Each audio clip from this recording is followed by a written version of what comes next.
잘 오셨습니다. 여러분 사랑합니다. 오늘 말씀의 제목은 아빠, 아버지 이런 제목입니다. 자, 교회를 나오신 지 얼마 안 되신 분들은 오늘 잘 들으세요. 눈을 좀 떠보시고요.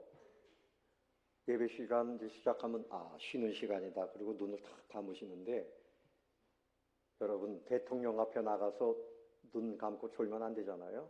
하나님이 보고 계시는데 우리가 예배를 드릴 때 하나님이 주시는 은혜를 잘 깨달아야 돼요.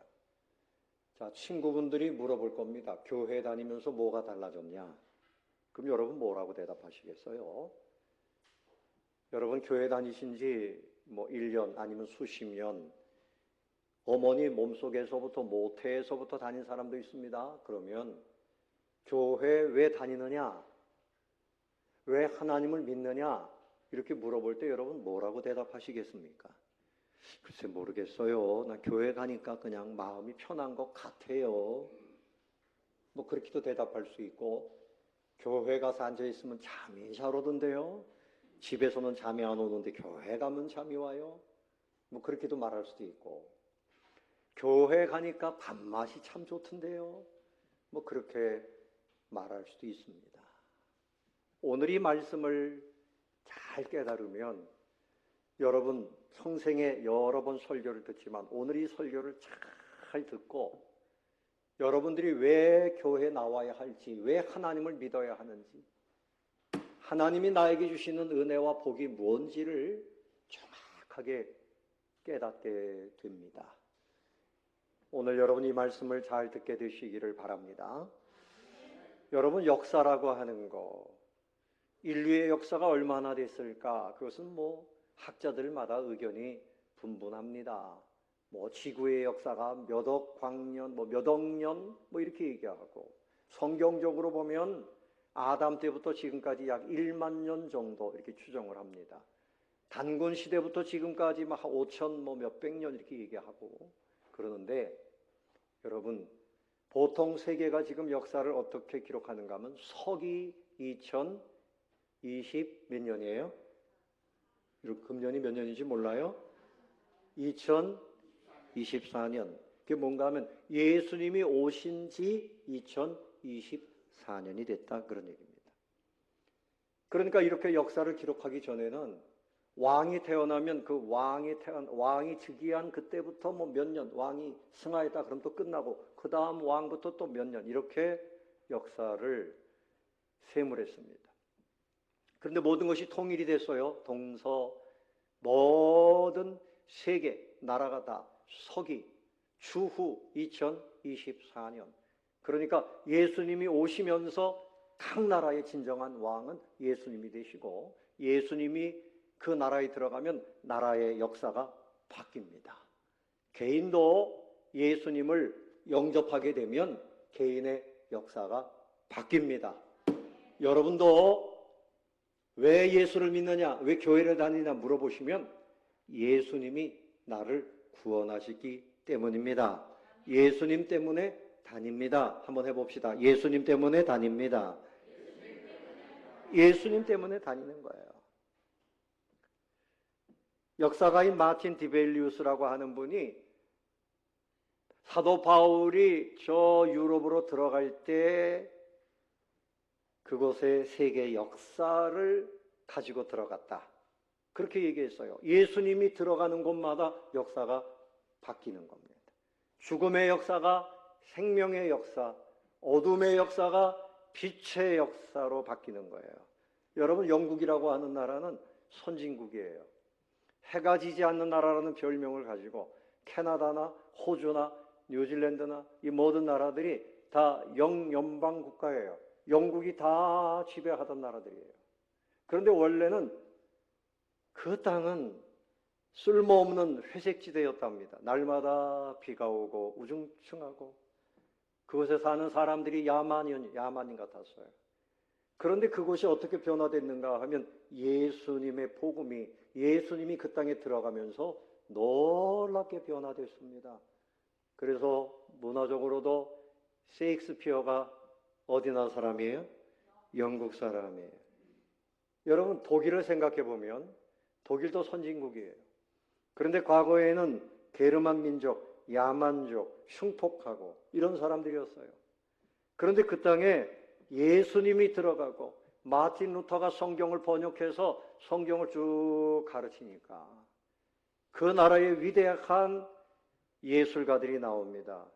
세바스찬 바하, 핸델, 슈베르트, 베토벤, 모차르트 다 이 사람들이 독일 계통이에요. 그러니까 여러분 세계 음악의 80%가 다 독일 음악이라 이렇게들 사람들이 말합니다. 그뿐만이 아니라 철학자들 칸트, 피테, 슐라이마하 이런 사람들 세계 철학을 이끄는 사람들이 다 독일에서 나왔어요. 예수님이 들어가면서 야만족이 변화가 된 겁니다. 우리 대한민국이 그런 나라입니다. 여러분 대한민국이 5,000년 역사를 자랑하지만 진정 현대화 되어지고 사람들이 변화되고 이 나라가 이렇게 문명국가가 되어지고 세계에 선교하는 국가가 되어진 것은 이 땅에 누가 오셨기 때문입니까? 예수님이 오셨기 때문입니다. 아멘. 그러니까 여러분의 가정에도 예수님이 오셨으니 여러분의 가정에도 놀라운 주님의 역사가 시작된 줄로 믿으시기 바랍니다. 오늘 이것을 말씀하고 있어요. 그래서 자 1절 이하에 보면 또 내가 또 말하노니 유업을 이을 자가 모든 것의 주인이나 어렸을 동안에는 종과 다름이 없다. 그래서 후견인과 청지기 아래에 이렇게 있는데 그런데 4절에 보니까 뭐라 그랬죠? 때가 참에 그러니까 예수님이 오시는 때가 되니 그 전에 모든 민족 모든 사람들이 예수님을 만나기 전에 전부 율법 아래에 있고 자기 정욕 아래에 있고 흑암 아래에 있고 그런 삶을 살았어요. 도로로 치면 여러분 우리 대한민국에 처음 생겨진 고속도로가 어디입니까? 경인고속도로입니다. 경인고속도로가 처음에 생겼는데 지금 인천 가려면 아침에 1시간, 1시간 반 걸려요. 그러니까 저속 고속도로가 된 거예요. 고속이 아니라. 그래서 거길 좀 더 빨리 갈 수 있도록 다시 도로를 개량한다 그러잖아요. 우리나라 가는 곳마다 고속도로가 있습니다. 전철이 있습니다. 고속철도가 있습니다. 얼마나 좋습니까? 이제 우리가 해야 할 일은 때가 됐으니 그 도로를 누리기만 하면 됩니다. 아멘. 근데 어리석은 사람들은 삽자루 들고 산으로 갑니다. 내가 도로를 닦겠다고, 내가 터널을 뚫겠다고 할 필요가 있어요, 없어요? 없습니다.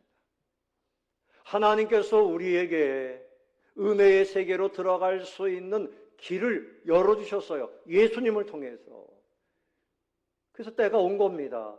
자, 4절 다 같이 읽어보겠습니다. 시작. 때가 참에 하나님이 그 아들을 보내사 여자에게서 나게 하시고 율법 아래에 나게 하신 것은 5절 율법 아래에 있는 자들을 속량하시고 우리로 아들의 명분을 얻게 하려 하심이라. 이 말씀이 너무나 중요해요. 때가 차니 하나님이 정하신 때에 어두운 이 세상의 생명의 빛으로 그때에 예수님을 보내셨다. 생명의 길로 보내셨다. 예수님이 이미 오신 거지요. 그래서 여자 하나님이 그 아들을 보내시는데 누구에게서 태어났습니까? 여자에게서 나게 하시고 이 말씀을 왜 기록했을까요? 예수님이 하늘에서 그냥 떨어지신 분이 아니고 인간 여자 마리아를 통해서 물론 결혼하기 전에 성령으로 잉태케 하셨으니 죄 없는 인간으로 태어나신 겁니다. 왜 죄 없는 인간으로 오셨습니까? 우리 모든 인류의 죄를 사하시기 위해서. 그래서 죄 없는 한 사람이 필요했습니다. 그뿐만이 아니라 이분이 오셔서 우리 예수님이 오신 이유는 우리에게 아들의 명분을 주신다. 그것을 위해서 속량하셨다. 여러분 속량이 뭡니까? 속량은 그림을 한번 보세요. 속량. 우리 예수님이 십자가를 지신 이유는 속량 뭐라고 썼습니까? 죽음의 값으로 뭘 주시다? 자유를 주시다. 우리 예수님이 죽으심으로 죄의 종이요 사단의 종이요 지옥에 끌려갈 사망의 종이었던 우리의 노예 문서를 다 어떻게 했어요? 태워버린 겁니다. 이것이 속량이에요. 왜 우리가 교회에 나옵니까? 물어보시면 예수님이 나 위해서 대신 돌아가셨기 때문입니다. 예수님 때문에 자유를 얻었습니다. 아멘. 자, 옆에 계신 분들에게 예수님 때문에 자유를 얻었습니다. 아멘. 죄의 결박으로부터 풀어졌어요. 지옥에 끌려 가지 않습니다. 아멘. 자유를 얻었어요. 놀라운 은혜죠. 로마서 3장 23절에서 모든 사람이 죄를 범하였음에 하나님의 영광에 이르지 못하더니 그리스도 예수 안에 있는 속량으로 말미암아, 속량으로, 여기도 속량이 또 나와요. 하나님의 은혜로 값없이 의롭다 하심을 얻은 자 되었느니라. 속량은 뭡니까? 죽음으로 값을 내어서 우리를 어떻게 하다? 자유케 하다. 여러분 자유인이 됐습니다. 죄로부터, 죄책감으로부터, 염려로부터 다 자유함을 얻었어요. 그러므로 자유를 누리되, 진정한 자유는 뭡니까? 진리 가운데서 사는 겁니다. 왜 우리가 죄의 종이 됐습니까? 거짓 때문에, 탐욕 때문에, 내 정욕 때문에. 그러므로 이제부터 자유를 누리는 방법은 진리 가운데서 사는 거예요. 그러면 진정한 자유를 누립니다. 우리 예수님께서 우리를 속량해 주셨어요. 이런 얘기가 있어요. 어떤 사람이 아주 마음씨가 너무나 좋은 분이 있었어요. 누구처럼? 옆에 있는 분에게 당신이 마음씨 좋은 분입니다. 축복하세요. 그렇게 됩니다. 시작. 당신이 마음씨 좋은 분입니다. 자, 노예시장에 갔습니다. 노예시장에서는 매매를 하는데 무엇을 팝니까? 노예를 팔아요. 얼마입니까? 흥정합니다. 그런데 이 사람이 한 청년 노예를 그 사람을 사겠다고 얼마입니까? 200만 원입니다. 200만 원 내려고 그러면 300만 원입니다. 300만 원 내려고 그러면 1000만 원입니다. 값이 계속 올라갑니다. 저는 그 몸값을 잘 모릅니다. 예를 들면 그거예요. 그런데 이 마음이 착한 분이 포기하지 않고 달라는 값을 다 지불했어요. 많은 값을 지불했습니다.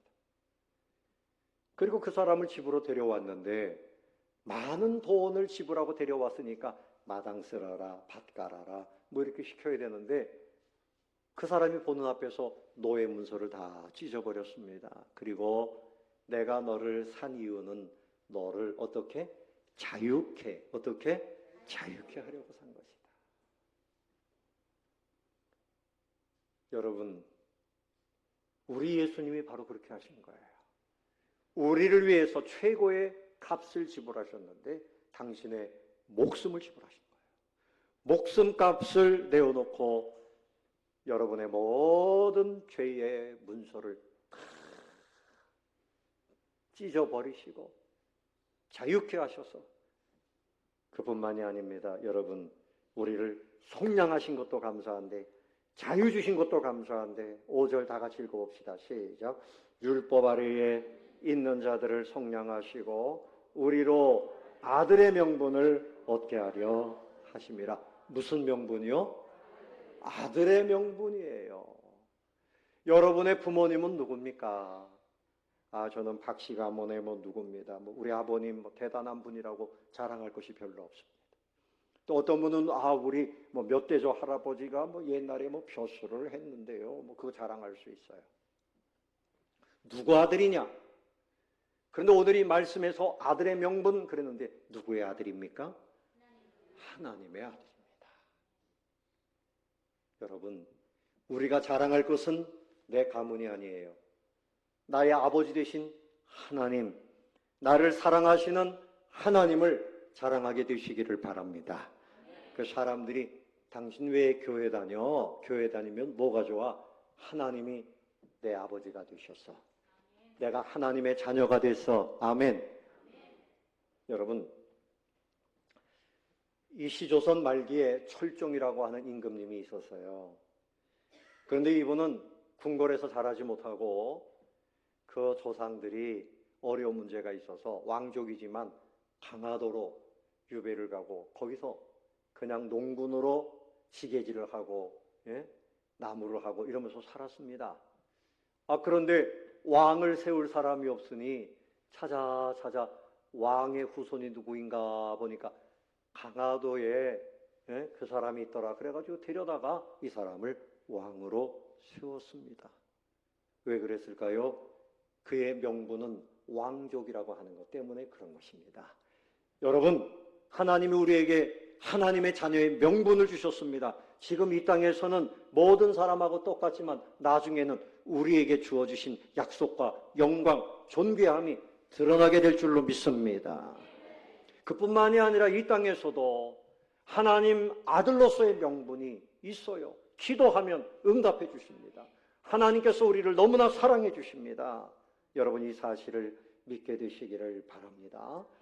아들의 명분을 주셨어요. 그러니까 우리의 삶이 완전히 반전이 일어난 것입니다. 따라해 봅시다. 나는 하나님의 자녀입니다.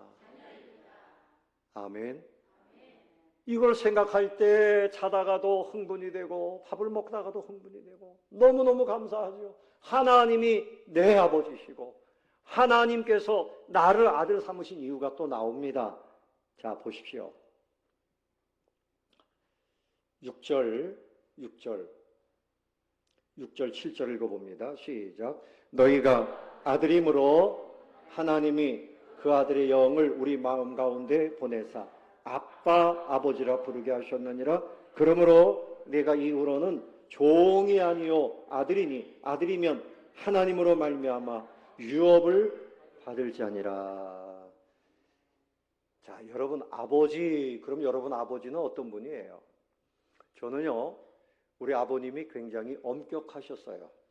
그래서 저기서 아버지가 오시면 옆쪽 골목길로 도망갔습니다.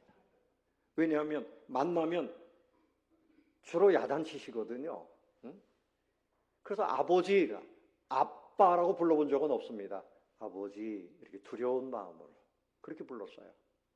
근데 요즘 아이들은 아빠 이렇게 부르잖아요. 아빠라는 말, 여기서 아빠라는 말은 그 당시 이스라엘 백성들이 사용했던 아람어입니다. 그런데 아빠는 세계 공통어예요.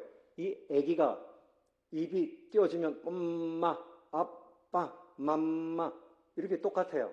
먹고 살려면 입술이 떨어져야 돼. 그때 나오는 말이 엄마, 아빠.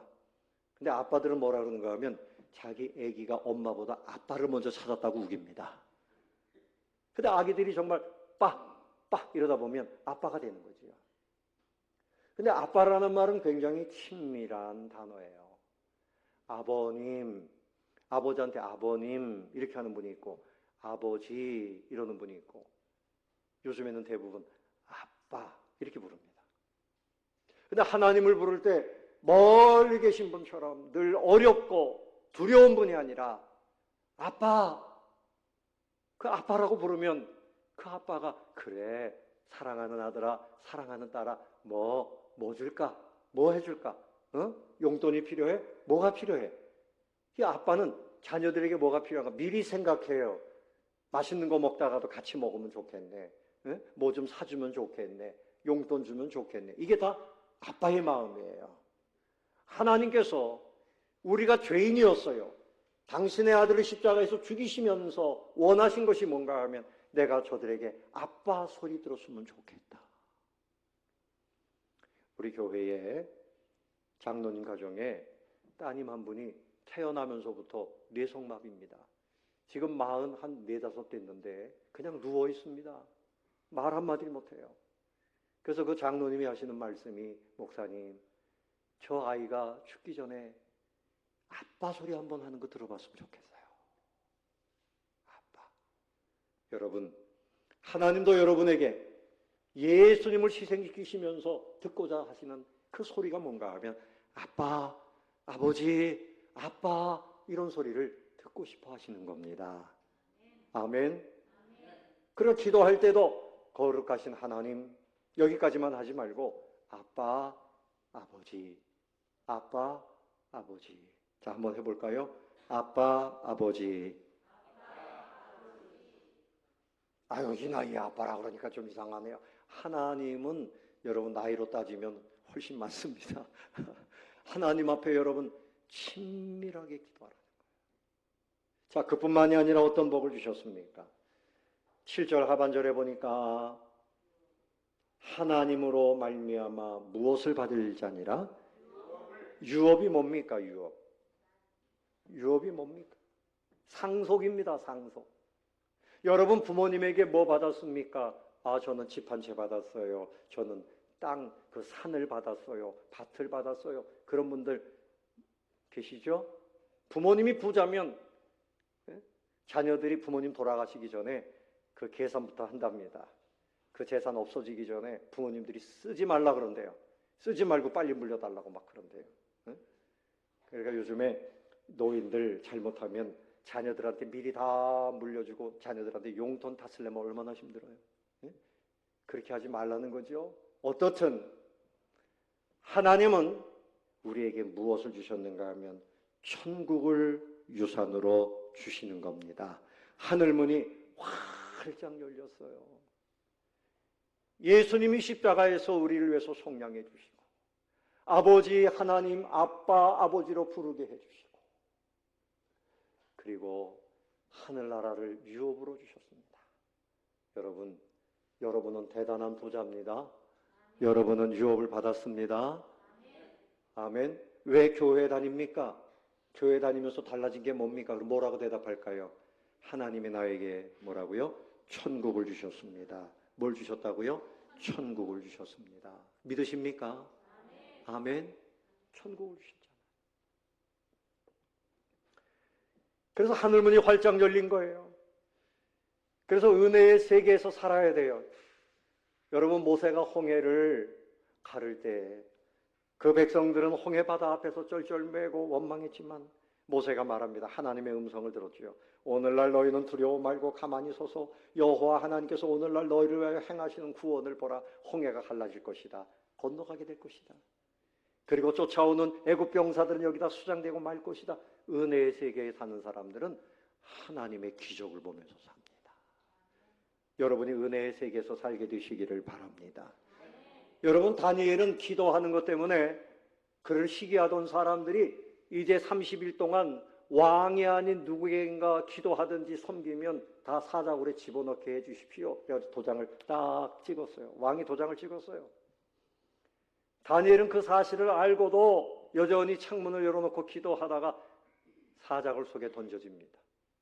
굶주린 사자가 던져지는 다니엘, 아이고 이게 웬 밥이냐, 식기 전에 먹자. 그러고서 그냥 뼈까지 우두구둑 먹을 텐데 이상하게 사자들이 옆에서 가만히 앉아 있습니다.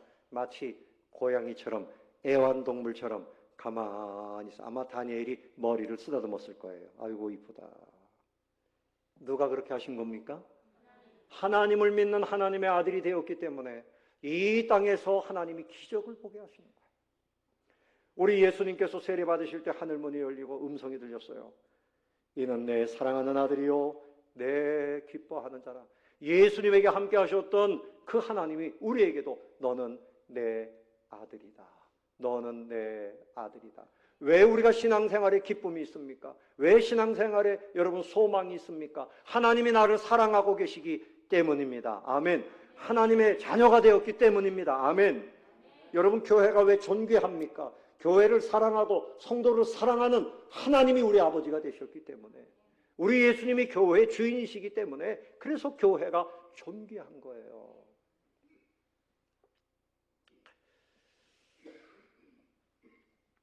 여러분 어떤 사람이 세상에 이 사는 것이 뭐냐?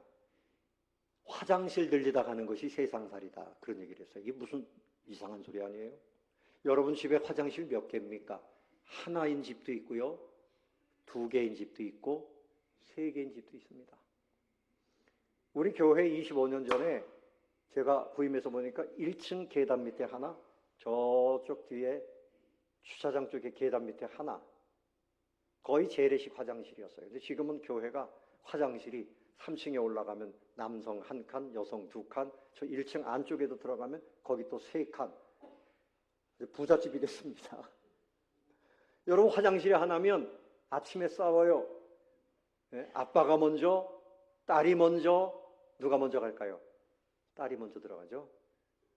그리고 참아야 돼요. 그 다음 날은 아빠가 먼저, 엄마가 먼저. 아이고 우리 화장실은 하나 더 있어야 되겠네. 그래서 조금 더 큰 집으로 가면서 화장실이 2개가 됩니다. 그러다가 이제 3개가 됩니다. 방마다 하나씩 가지고 있어요. 그런데 집이 넓어지면 한 40평 뭐 이렇게 되면 집은 넓은데 화장실은 3개가 있는데 부채가 많이 남아가지고 그래서 화장실 가지고 살다가 세상 떠난다. 그런 얘기를 하는 겁니다. 여러분, 집을 사면 한 사흘간 행복하고 나머지 날은 계속 청소부로 산대요. 예? 집이 넓으면 청소부, 관리인으로 산다는 거예요. 예? 우리 교회 봉사관에 몇 년 전에 한 2, 3년 전에 이렇게 그 천정에서 물이 새가지고 천정이 다 썩고 그런데 물이 도대체 어디서 스며드는지 이걸 찾지를 못했습니다. 방수 전문가라고 하는 사람들이 여러 사람들이 왔다 갔는데 못 찾아요. 그런데 우리 봉사관에 후원하는 회사가 있어요. 그 회사의 전무님이 자기 친구가 우리 대한민국에서 방수 전문가 아주 1위라는 거예요. 그분을 모시고 왔어요. 그분이 쭉 보더니 그 창문에서 물이 들어가는 걸 딱 발견을 했습니다. 그때부터 봉사한 다음에 물이 전혀 안 새요. 며칠 전에 이제 그 전무님 우리 교회에 방문했어요. 저와 같이 식사를 하면서 그분 잘 계시냐 그랬더니 에피소드가 있어요. 그분이 얼마나 기술이 뛰어난가 하면 삼성 고 이건희 회장님 집이 얼마나 크겠어요? 그 큰 집도 비가 새가지고 물이 새가지고 그래서 고생을 했답니다. 삼성 건설이 있는데 그 건설에서 전문가들이 다 와도 그 비 새는 걸 잡지를 못한 거예요.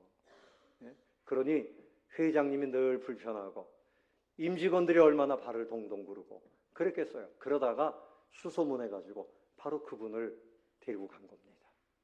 근데 가서 보니까 공사하려고 간 사람보다도 구경하러 온 임직원들이 훨씬 많더래요. 도대체 이 사람은 얼마나 기술이 좋은가. 그래서 결국은 딱 찾아가지고 공사를 끝냈답니다. 제가 무슨 말씀을 드리는 겁니까? 여러분, 이 땅에 권세가 있어도 재산이 많아도 사는 것은 다 고통이 있고 하자가 있기 마련입니다. 그런데 여러분, 천국은 어떤 곳입니까? 천국은 너무나 귀한 곳입니다. 인간의 말로 표현할 수가 없지만 사실입니다. 여러분 요한계시록 20장, 21장, 22장을 보시면 그 천국이 어떻게 되어져 있는지 그것을 말씀하고 있어요. 당신 왜 교회 다닙니까? 뭐라고 대답하나요? 하나님이 나에게 천국을 주셨기 때문이에요. 천국이 있기 때문에 교회 다닙니다. 당신도 교회 갑시다. 아멘. 그렇게 돼야 되는 거죠. 어떤 사람이 말이죠. 로비스트예요. 로비를 너무나 잘해요. 이 사람이 죽기 전에 베드로에게 로비를 했답니다. 여러분 하나의 얘기입니다. 성경에 그런 얘기 없어요. 따지지 말아요. 베드로에게 로비를 합니다. 부탁이 있습니다. 뭐가 부탁이냐? 내가 이 땅에서 귀한 걸 계속 모아가지고 가지고 있는데 이거 천국에 좀 가져가게 해주세요. 야, 천국에 가면 없는 거 없어. 도대체 뭘 그렇게 가져가려고 그러냐? 아, 제발 부탁입니다. 그래 한번 가져와 봐라 그랬더니 이 사람이요 한 술에 가득하게 뭔가 채워가지고 끌고 왔는데 열어보니까 황금 덩어리가 가득한 거예요. 이 황금 덩어리, 여러분 황금 덩어리 천국에 가져갈 수 있어요 없어요? 근데 이 사람은 가져가겠다는 거예요. 천국에 가서 그거 집에다가 싸놓고 빵도 사 먹고 짜장면도 시켜 먹고 이 땅처럼 생각한 거죠. 베드로가 뭐라 그랬는가 하면 여보시오, 천국은 길바닥 아스팔트가 황금이야. 길바닥이 뭐라고요? 황금으로 깔려 있어. 베드로가 한 말씀은 요한계시록에 기록되어 있습니다. 이 길은 정금으로 되어져 있고 이런 벽은 전부 옥보석, 녹보석, 보석으로 다 되어져 있고 문은 진주문으로 되어져 있고요. 너무너무 화려하고 너무너무 행복하고 영원토록 질병도 없고 전쟁도 없고 그 가운데 나를 괴롭히는 사람도 없고 전부 변화되어져서 천사들의 시중을 받고 이것이 우리에게 상속하신 천국인 줄로 믿으시기 바랍니다. 아멘. 그런데 여러분, 우리는 이 은혜의 세계에서 하나님이 나를 속량하시기 위하여, 자유케 하시기 위하여 예수님을 십자가에 못 박으시고 자유케 해주시고 너는 내 아들이야, 나를 아빠 아버지라고 불러, 그리고 내가 천국을 너에게 유업으로 줬다, 이렇게 말씀하시는데 내가 뭔가 노력해가지고 신앙생활해야지, 내가 뭔가 인정받아야지, 내가 뭔가 또 해봐야지, 이러면 다시 과거로 돌아가는 어리석은 짓이라는 거예요. 9절을 보겠습니다. 9절 다 같이 읽어보겠습니다. 이제는 너희가 하나님을 알 뿐 아니라 더욱이 하나님이 아신 바 되었거늘 어찌하여 다시 약하고 천박한 초등학문으로 돌아가서 다시 그들에게 종노릇하려 하느냐. 자, 보십시오. 하나님이 이렇게 너희를 속량하시고 아들의 명분을 주시고 천국을 유업으로 주셨는데 이 은혜를 누리고 은혜의 세계에서 예배하고 찬송하고 기도하고 기적을 체험하고 이렇게 살아야 되는데 이건 딱 끊어버리고 다시 옛날로 돌아가느냐. 인간적으로 믿지 말라는 거죠. 그리고 뭐라 그러는가 하면 약하고 천박한 초등학문으로 돌아가려고 하느냐. 목사님, 제가요 좀 더 이렇게 된 다음에 그때 본격적으로 신앙생활 할게요. 마치 병원에 가면 제가 병 좀 나은 다음에 오겠습니다, 이거하고 똑같은 거죠. 하나님께서 우리에게 은혜의 문을 여시고 천국 가는 고속도로를 다 열어놓으시고 우리가 예수님 이름으로 기도하고 아빠 아버지 부르면 응답하시는 하나님이신데 이것은 내려놓고 내가 뭔가 노력을 해서 내 방식대로 살아보려고 하는 약하고 천박한 초등학문으로 돌아가려고 하느냐. 따라해봅시다. 은혜의 세계에서, 기적의 세계에서 살아가자. 아멘. 하나님을 누구라고 불러요? 아빠, 아버지라고. 하나님께서 새벽에 내가 너를 만나줄 것이다. 새벽에 너를 도울 것이다. 시편 46편에 말씀하고 있어요. 왜 새벽에 하루를 시작하면 먼저 내가 너를 만나서 너에게 지혜를 주고 너에게 은혜를 주고 너에게 능력을 주고 내가 너를 도와줄 것이다. 하나님은 우리의 아빠, 아버지가 되십니다. 날마다 하나님 아빠, 아버지를 찾으시면서 살아있는 믿음의 삶을 살게 되시기를 바랍니다. 은혜의 세계에서 살게 되시기를 바랍니다. 노력하다가 지치고 믿음 생활하다가 지치는 것은 여러분 내가 믿으려고 하니까 그래요. 하나님의 품에 안겨서 아빠, 아버지를 부르면 하나님께서 여러분에게 놀라운 은혜를 베풀어 주십니다. 이런 은혜를 누리게 되시기를 예수님의 이름으로 축원합니다.